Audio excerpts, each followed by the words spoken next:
So Dave, how about you take over and talk about what it was like for you growing up and tell us some of your experiences? Sure, thanks, Sandra.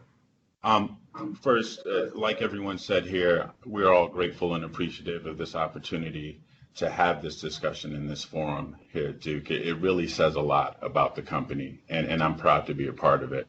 So I'm a senior property manager here in New Jersey, and a little of my background story. Um, my family moved to Brooklyn, New York from Antigua in the 70s. So I was born in Brooklyn, and my cousins and I were first generation US citizens there.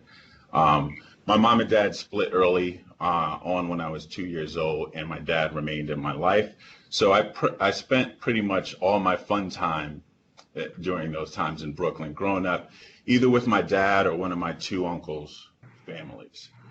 One of our uncles founded a church in Brooklyn, and the other ultimately became a bank VP. He was the first to go to college, Medgar Evers College in Brooklyn, actually. And based on the news at the time, especially in the 80s, Bed-Stuy, Brooklyn was a violent and dangerous place. In my experience there, I never witnessed any violence with my own eyes. And that's not to say it wasn't happening around me. I was just pretty sheltered, to be honest. One story about that, one quick story. So when I was 9 or 10 years old, I stopped by the corner store at the end of our block to pick up a snack. I walk in and I was confused because all of the food that had been there before was just cleared out. So the guy behind the bulletproof glass slides the little window and is like, "Yo, shorty, what you want?" And I'm like, a bag of chips? And he's like, "Nah, we ain't got that here."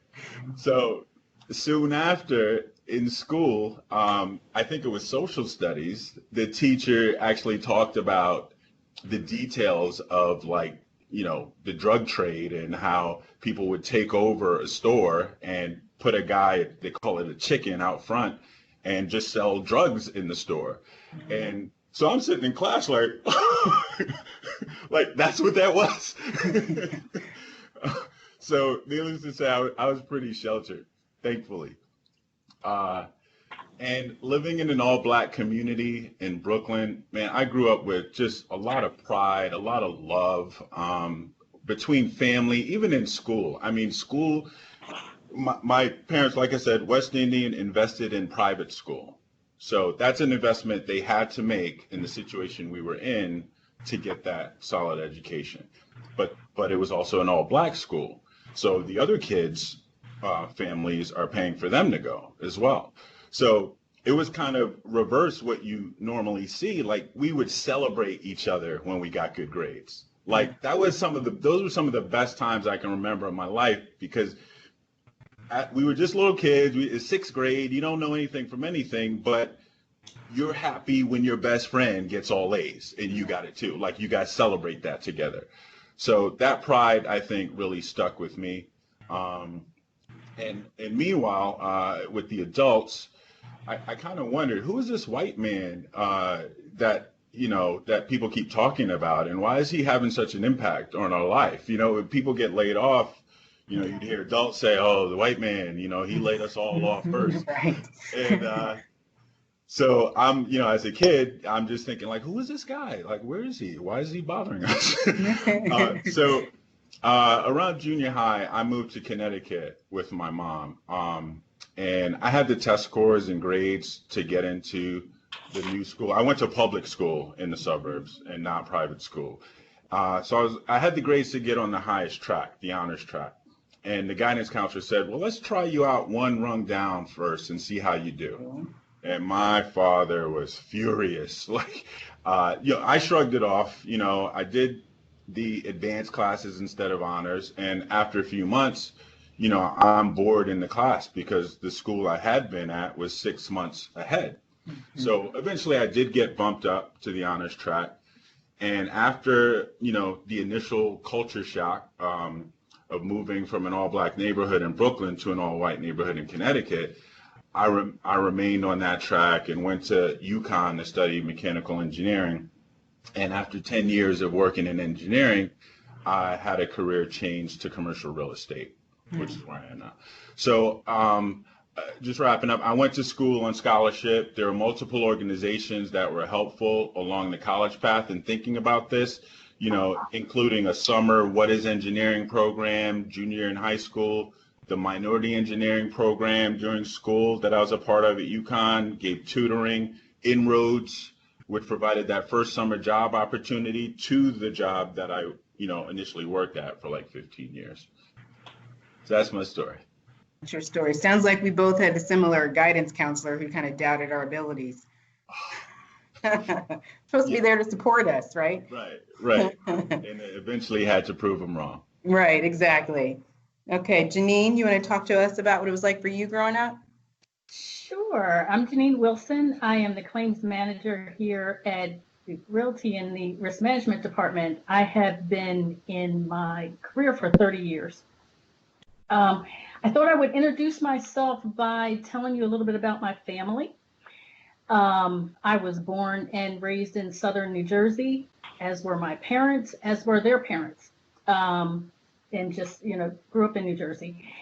I learned through Ancestry.com, having an ancestry account, that my father's family is only 3 generations from slavery.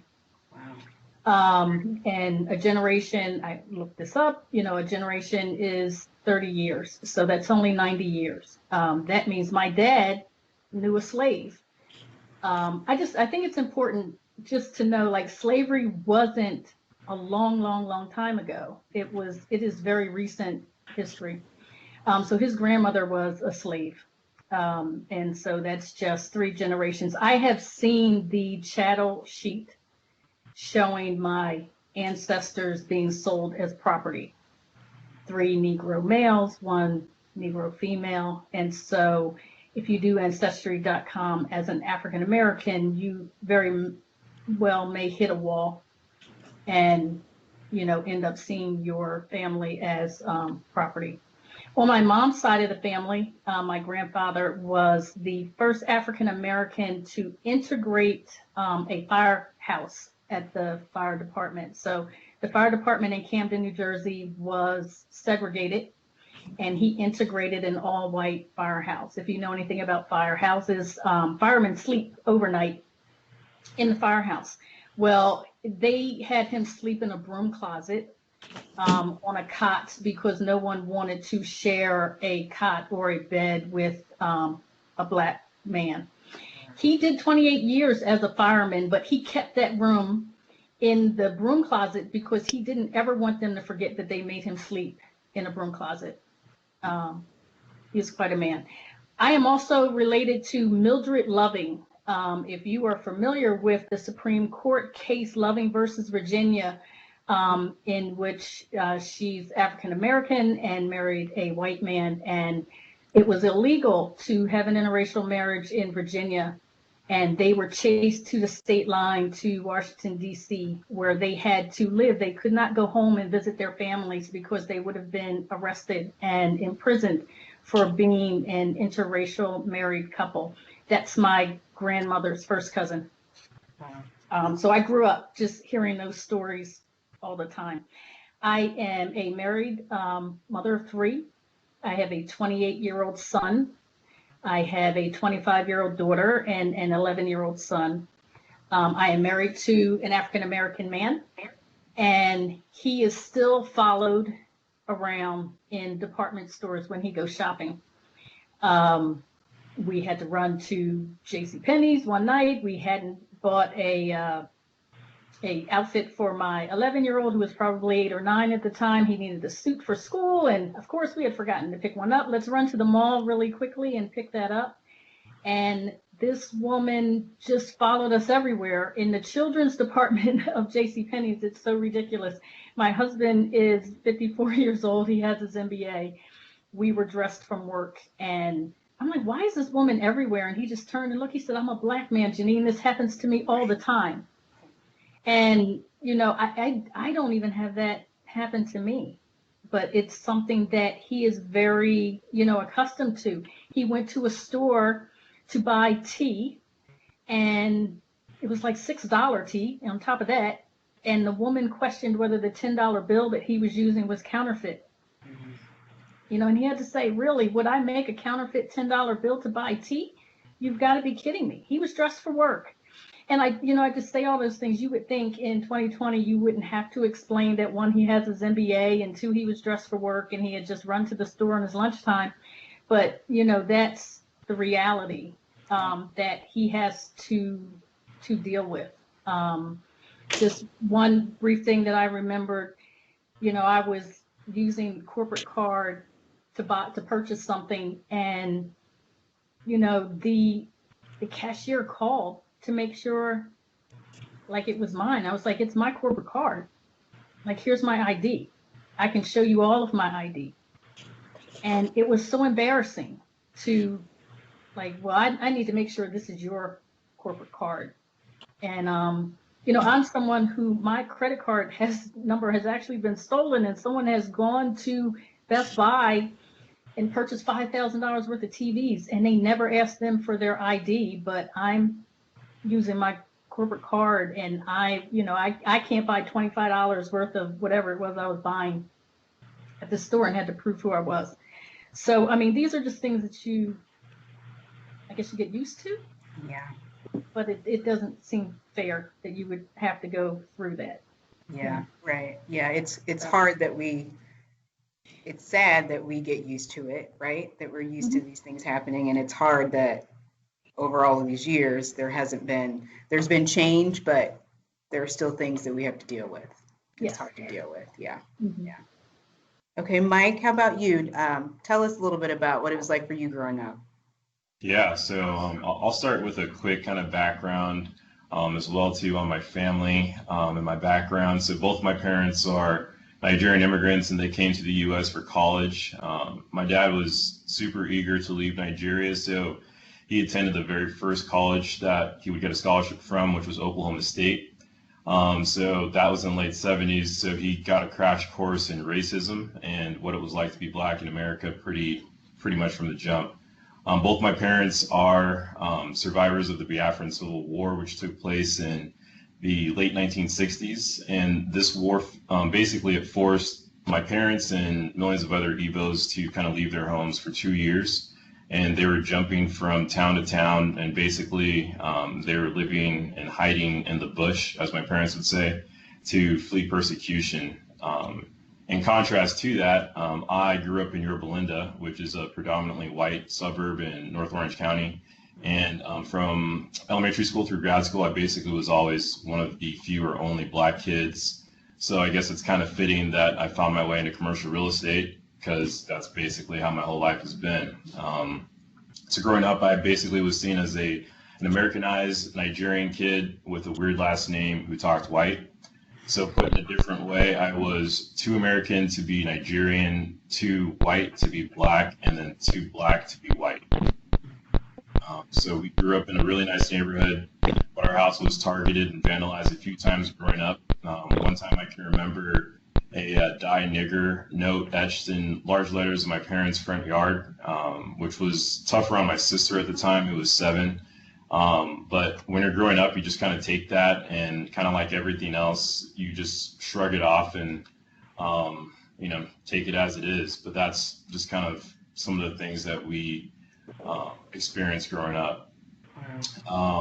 It's basically like, regardless of how successful you are or how nice of a house you may have, like, you're still Black, and that's one of the things that we just have to constantly live with. And when I was younger, I remember my mom telling me that I'd come home from school with scratches on my arms and legs from kids who thought that they could scratch the Black off.